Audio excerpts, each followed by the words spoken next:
Après 7 ans de détention provisoire, l'heure de vérité a peut-être sonné pour Laurent Gbagbo.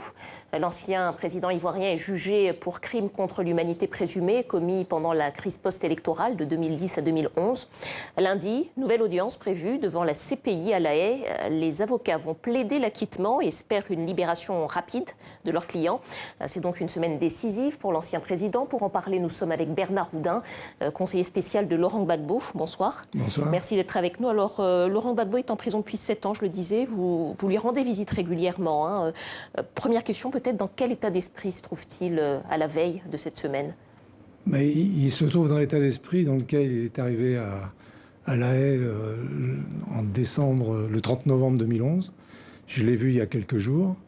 J'ai d'ailleurs écrit un article récemment où j'ai dit que c'est un homme extraordinaire et j'ai jamais vu quelqu'un avec autant de sérénité, autant de résilience, autant de capacité à absorber les choses et à conserver une vision de l'avenir, ne pas s'occuper de soi-même, mais avoir toujours à l'esprit l'intérêt général du pays.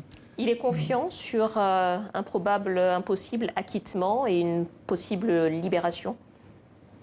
Au plan humain et intellectuellement, il ne peut être que confiant, parce que quand on connaît le dossier, quand on a vu le développement du procès lui-même depuis le 28 janvier 2016, où le procureur a complètement échoué en présentant ses témoins. Il avait présenté 138 témoins, il s'est arrêté au 82e.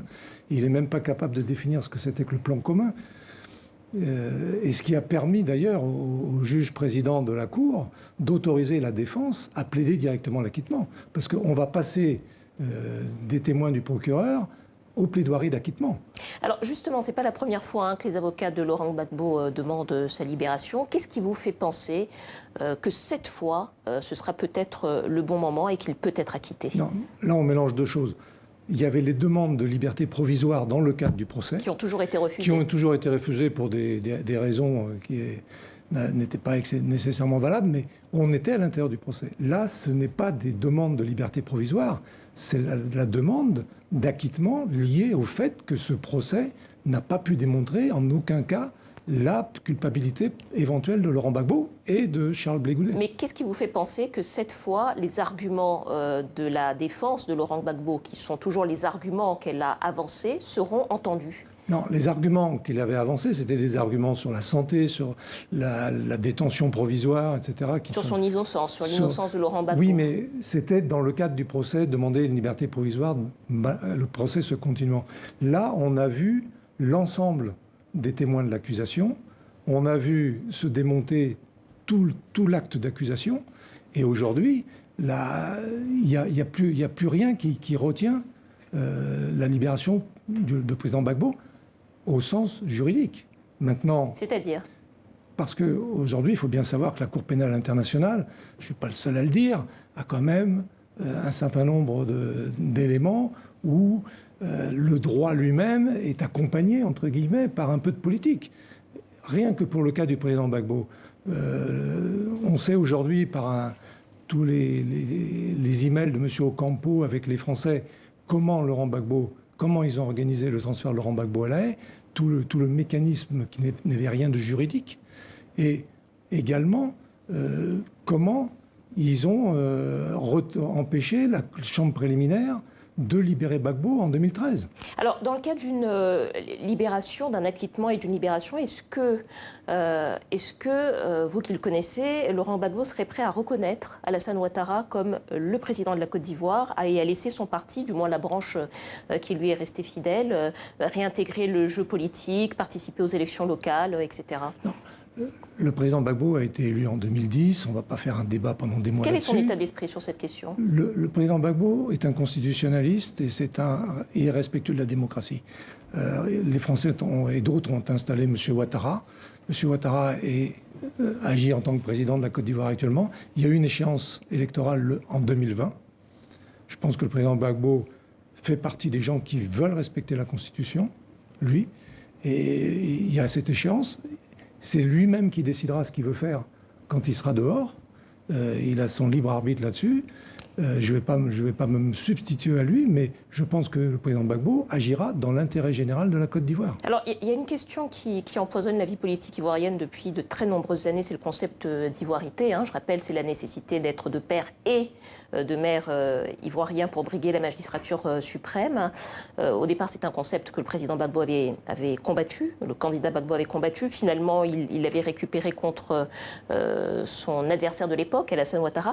Est-ce qu'aujourd'hui, vous qui le connaissez bien, qu'il avait beaucoup vu pendant ces 7 dernières années, est-ce qu'il vous semble prêt à renoncer lui-même et à faire renoncer son parti, le FPI, à ce concept d'ivoirité pour justement avoir une réconciliation nationale? Il n'a pas besoin de faire renoncer le FPI au concept d'ivoirité. Est-ce qu'il se prononcera sur cette question? Mais le FPI est opposé à l'ivoirité de toujours. Les députés FPI, ils étaient 9 à l'époque où le président Bédier avait fait voter l'ivoirité. Et le président Gbagbo, qui était que député à l'époque, avait dit « Vous êtes en train d'installer le ver dans le fruit ». Et on a vu ce qui s'est passé après. Pendant la campagne électorale du président Gbagbo, il avait 19 directeurs de campagne. Plus de la moitié étaient des gens du Nord. Donc le débat sur Gbagbo et l'ivoirité, c'est un faux débat qui a été instillé dans l'opinion publique et dans l'opinion internationale pour faire passer Gbagbo pour ce qu'il n'est pas. La question est de savoir, est-ce que, puisqu'il y a de la confusion sur cette question concernant Laurent Gbagbo, est-ce que c'est un point qu'il clarifiera? Je vous le clarifie ce soir. C'est très clair dans l'esprit du président Gbagbo. Et j'ai toujours dit que les seuls moments où j'ai vu Gbagbo en colère, il se met très rarement en colère dans sa vie, c'est quand on en arrive au sujet d'ethnicité. C'est clair. En quelques mots, l'alliance entre le parti du président Ouattara, le RDR, et le PDCI de l'ancien président Bédier est rompue. Est-ce que vous pensez qu'une alliance que Laurent Gbagbo serait favorable à une alliance de son parti, le FPI, avec le PDCI de l'ancien président Bédier? Le président Gbagbo m'a dit un jour à la prison, il y a eu plusieurs tentatives en Côte d'Ivoire depuis 20 ans. Il y a eu avec lui et le RDR, le Front républicain, qui n'a pas fonctionné. Il m'a dit il y a 2-3 ans, le RHDP ne fonctionne pas, il ne fonctionnera pas. Sociologiquement, qu'on le veuille ou non, en Côte d'Ivoire, en 2015 ou 2017, la réalité sociologique de ce pays, c'est le FPI plus le PDCI qui sont très largement majoritaires. En sachant en plus que le RDR est un avatar du PDCI à l'origine et que beaucoup de cadres du RDR sont des gens qui viennent du PDCI et qui n'auront pas beaucoup de mal à y revenir. Dernière question, en quelques mots, il nous reste 30 secondes. On sait que Guillaume Soro, donc président de l'Assemblée nationale, voulait rendre visite à Laurent Gbagbo en prison. Ça ne s'est pas encore fait, je crois. Est-ce que vous pensez que c'est une rencontre qui pourrait arriver prochainement? Si les choses se passent bien à la CPI... À l'intérieur ou à l'extérieur de la prison de Scheveningen? À l'extérieur de la prison, le débat politique sera complètement ouvert en Côte d'Ivoire. Il est disposé à rencontrer Guillaume Soro? Le président Gbagbo a monté l'accord de Ouagadougou avec Guillaume Soro à l'époque, et Guillaume Soro était le chef des rebelles, le chef annoncé des rebelles, puisque on sait que la rébellion, c'était Ouattara qui était derrière. Mais dans le cadre de discussions politiques et dans l'esprit de Gbagbo, asseyons-nous et discutons, rien n'interdit ce que M. Soro et d'autres... Il y est favorable? Il est favorable parce que c'est sa volonté politique et c'est sa philosophie politique de discuter avec les gens. Il vaut mieux discuter avec les gens. La preuve, c'est quand il a discuté avec Soro en 2006 et 2007, il a obtenu l'accord de Ouagadougou. Maintenant, je pense que le débat à la CPI, il est sur la libération du président. Il n'est pas de choisir ses visiteurs.